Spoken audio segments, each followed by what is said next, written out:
என்னாகமம் 36ஆம் அதிகாரம்.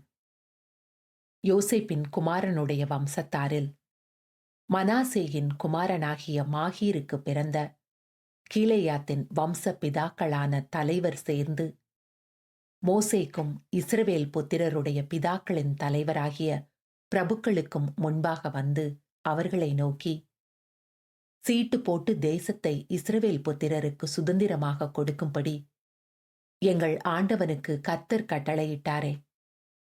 அன்றியும் எங்கள் சகோதரனாகிய சொலொபியாத்தின் சுதந்திரத்தை அவன் குமாரத்திகளுக்கு கொடுக்க வேண்டும் என்றும் எங்கள் ஆண்டவனுக்கு கர்த்தராலே கட்டளையிடப்பட்டதே.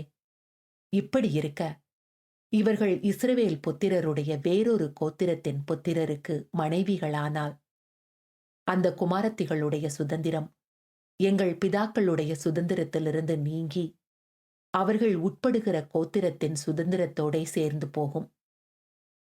இப்படி எங்கள் சுதந்திரத்துக்கு சீட்டினால் விழுந்த பங்கில் இராமல் அற்று போகுமே. இஸ்ரவேல் புத்திரருக்கு யூபிலி வருஷம் வந்தாலும் அவர்களுடைய சுதந்திரம் அவர்கள் உட்பட்டு போன கோத்திரத்தின் சுதந்திரத்தோடே சேர்ந்து போகும். இப்படி எங்கள் பிதாக்களுடைய கோத்திரத்தின் சுதந்திரத்திலிருந்து அது நீங்கி போகுமே என்றார்கள். அப்பொழுது மோசே கர்த்தருடைய கட்டளையின்படியே இஸ்ரவேல் புத்திரரை நோக்கி, யோசேப்பு புத்திரரின் கோத்திரத்தார் சொல்லுகிறது சரியே.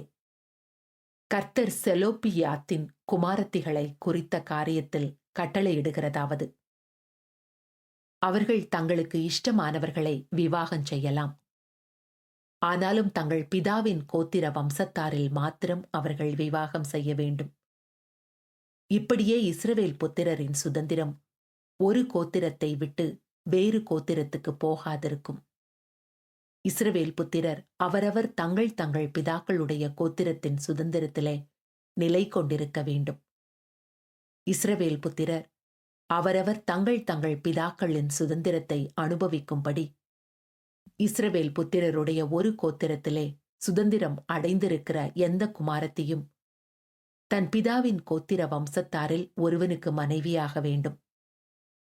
சுதந்திரமானது ஒரு கோத்திரத்தை விட்டு வேறொரு கோத்திரத்தை சேரக்கூடாது.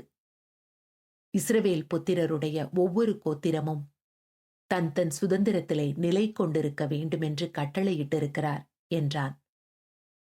கர்த்தர் மோசேக்கு கட்டளையிட்டபடியே செலோப்பியாத்தின் குமாரத்திகள் செய்தார்கள். செலோப்பியாத்தின் குமாரத்திகளாகிய மக்லால், திர்சாள், ஒக்லாள், மில்காள், நோவாள் என்பவர்கள் தங்கள் பிதாவின் சகோதரருடைய புத்திரரை விவாகம் பண்ணினார்கள்.